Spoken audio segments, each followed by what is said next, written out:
大家好，歡迎收聽聊 Pet Pet，我係 Emily 啊。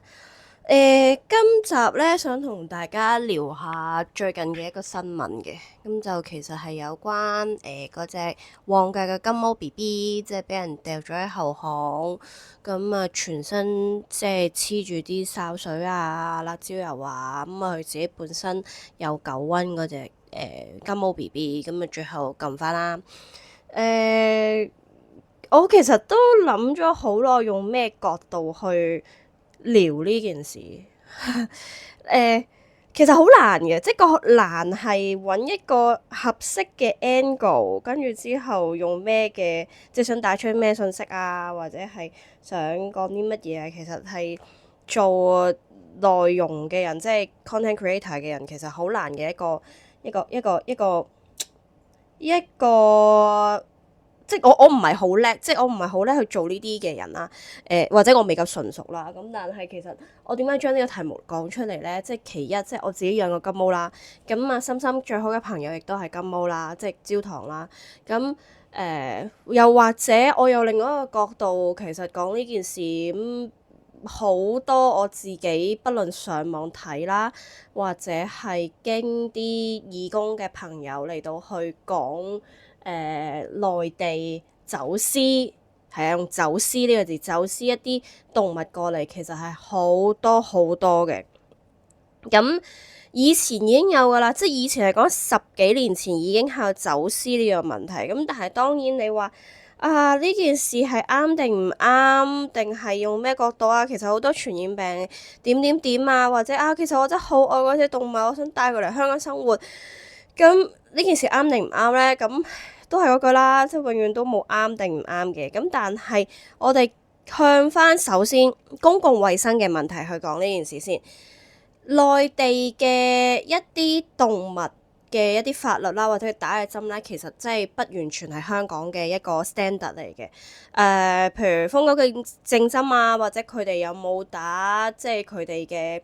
瘋狗症啦，sorry，瘋狗症啦，六合一5合一啦，等等啦，3合一啦，即係貓狗都好啊。即係有冇打齊針，即係或者香港係有一個 standard，即係狗瘟啊呢啲全部針係必須要打齊嘅。咁即按基本嘅一個合格嘅狗主或者有責任嘅狗主去做呢件事啊，係要打齊嘅。咁如果唔係咧，佢就會即係會有上述嘅頭先講過一啲寄生蟲啊、狗瘟啊或者其他嘅問題，即係會發生啦。咁呢隻狗狗佢即係隻金毛 BB，佢亦都係有狗瘟嚟到，即係發生咗嘅。咁所以喺個公共衛生嘅層面上咧，我呢個 channel 啦係非常之唔同意嚟到去走私動物嘅。即係一啲不合法嘅渠道啦，不管即係我喺 Fat 度睇㗎咋，就講話啊而家咪好多嗰啲叫做咩港車北上咁樣嘅，咁啊偷偷地將隻狗狗咁樣或者貓貓收喺架車度，咁海關嘅即係人員咧就冇好仔細或者真係遺漏咗啦，咁嚟到去即係等嗰隻狗狗嘅貓貓嚟到香港啦。嗱呢件事咧又唔可以怪得海關嘅喎，只不過係有啲不守法嘅人啦，都係第一個啦。咁亦都係有啲即係大家可能喺一啲 Fat 啊，或者喺一啲小紅書啊，都網上面睇過，即係佢哋會喺可能運菜啊、運魚啊，我唔知運咩啦，即係東張西望都見到好多運呢啲咁樣啦，即係一籠籠咁樣，即係將佢病埋咁啊，跟住就運過嚟啦，咁啊再賣啦。咁當然你見佢BB 咁可愛，你不妨有詐嘅。咁呢個第一件事啦。咁去到一啲不負責任嘅主人將呢啲小動物送到嚟香港嘅時候，我有理由相信佢喺動物發病嘅時候係完全唔識得照顧嘅。你話佢送到去診所，係啊，佢想去，佢唔舒服喎，見佢好似暈下唔食飯，咁正常都會送去診所啦。咁啊，診所醫生話俾你聽，佢有狗瘟或者其他問題，好多嘅主人，我自己以前做姑娘都見過啦，即係好多嘅主人就會覺得啊，我都係使嗰幾萬蚊嚟到去買佢翻嚟。咁你話啊，嗰啲不良嘅嗰啲商人啊，你去大陸咁樣送佢過嚟，又要加多幾千幾千，我唔知啊，我真係冇做過呢方面嘅研究。我可能使完成筆錢，可能真係兩三萬，我唔知。咁我而家又要養多一隻患病嘅動物，我上網一 search，哦，狗瘟原來好難醫嘅，或者醫嘅時間好長嘅，要花費好多好多錢嘅，我兜嘢抌佢出街。一了百了，我諗好多無良嘅主人其實就係咁樣諗，即係你當我以小人之福，即係以小人度君子之腹咁樣嗰啲啦，即係啦，佢哋未必會諗到其實嗰隻動物受嘅痛苦有幾大，嗰個受嘅痛苦有幾大嘅意思係你根本冇諗過，其實佢本身就係一啲不法商人，用一啲唔好嘅手段嚟到去令即係佢哋爸爸媽媽，即係隻狗狗嘅爸爸媽媽生產啦，跟住之後可能係近交，即係近親嚟到去繁殖啦，天生就好多呢啲各樣嘅問題啦，跟住搞到其實佢日後要有好多唔同嘅身體上啊、神經上啊嘅各類嘅問題，佢根本冇諗到呢件事。我一開始好耐以為啦，其實一啲基本嘅資料或者基本嘅知識，其實好多人都應該知，原來唔係個，即係嘅意思係啊，原來亂過馬路會俾車車死嘅，原來係有人係唔知道嘅，即係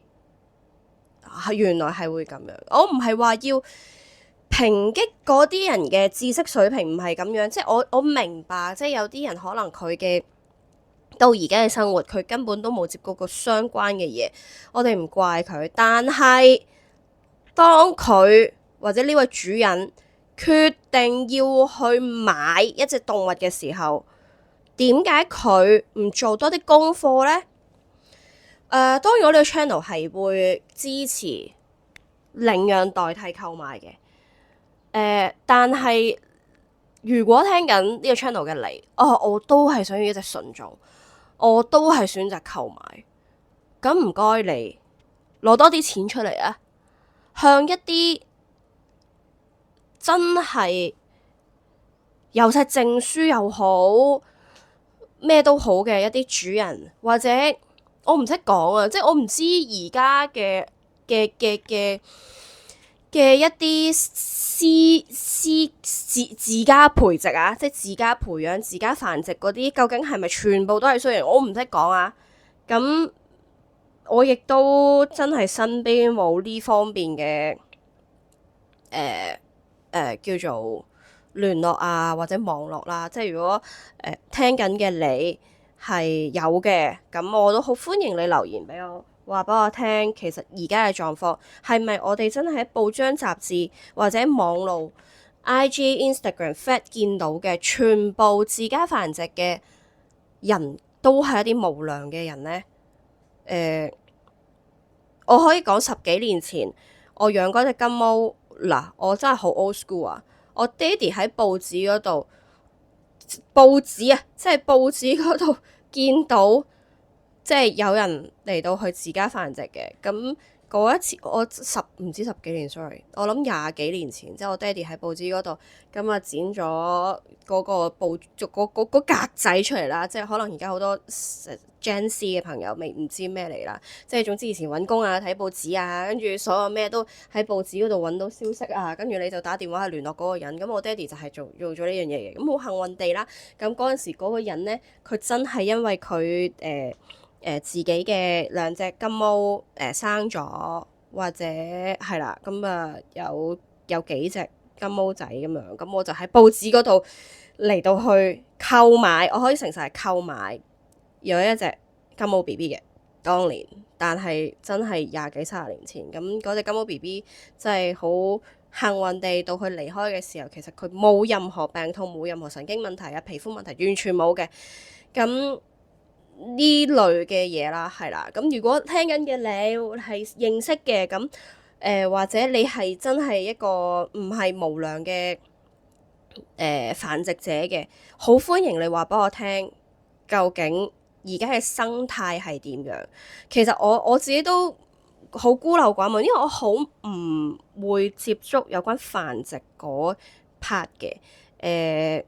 因為我嘅背景啦。我以前接觸繁殖嗰一 part 都係豬羊雞啊，即係一啲家禽類、家畜類嘅。咁如果你話真係犬隻嘅話，咁都係有關導盲犬方面嘅。咁你話啊，自己屋企養作為一個陪伴嘅性質，我真係冇接觸過。咁我好都歡迎你嚟到去 DM 我又好啊，留言俾我又好啊，跟住咩都好嚟到話俾我聽。有機會去傾下，我都好想嚟到去。哇！我想用以正視聽呢個字，但係我唔敢咁長遠啦。咁但係其實呢集都係帶啲比較嚴肅嘅一個傾偈嘅方式嘅，係啦。咁另外我想傾嘅另外一件事咧，都未必係好同呢件事有關，因為咧我唔係。即係其實呢個金毛 BB 呢件事發生咗啦，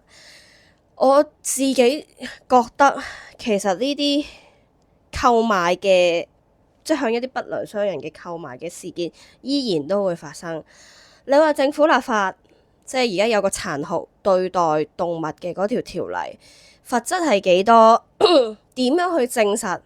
等等等等，其實係政府需要時間嚟到去推廣嘅。我都見過好多唔同嘅國家，佢推行幾多嘅方案，究竟成效有幾多？其實唔係話一日兩日三日就有隻結果，可能真係需要好多嘅時間。就算而家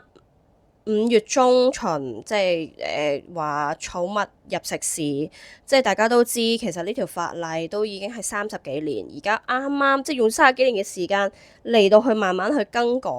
咁我真係希望香港有一日會成為一個即係動物友善嘅城市。我亦都明白，即係其實好多人都唔中意貓貓狗狗，尊重，絕對尊重。但係我希望大家喺尊重嘅同時間，即係亦都明白呢個社會進步緊，就好似 AI 咁樣，即係我拖遠咗啦，即係有少少。有人話 AI 係唔好，即係取代好多嘅職業啊，或者係令新一代嘅人啊唔識即係用自己腦啊。咁但係呢個其實真係一個社會嘅進步嘅一個方向嚟嘅。即係當然 AI 就係話啊，你要透過佢嚟到去幫助自己，嚟到去完成自己一啲比較簡單嘅嘢，咁自己再去完成一啲比較複雜嘅嘢啦。咁但係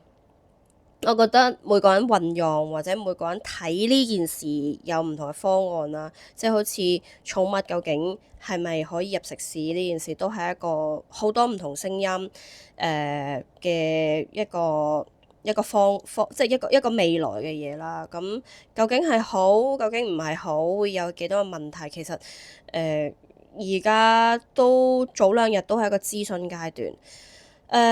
sorry，我又拉遠咗。但我想本身係講嘅係頭先啱啱諗到嘅講到嘅係當啲動物喺內地又好，或者佢哋香港嘅自家繁殖場地嚟到去即係被生晒來啦，即係爸爸媽媽跟住之後。佢哋即係可能一出世就頭先金毛 BB 有狗瘟啊，或者係互相傳染有狗瘟啊，一生帶住呢個病啊，好痛苦咁樣生存啊，最後你選擇咗即嗰個 case 金毛 BB 個 case 選擇咗將佢抌喺垃圾桶啊咁樣。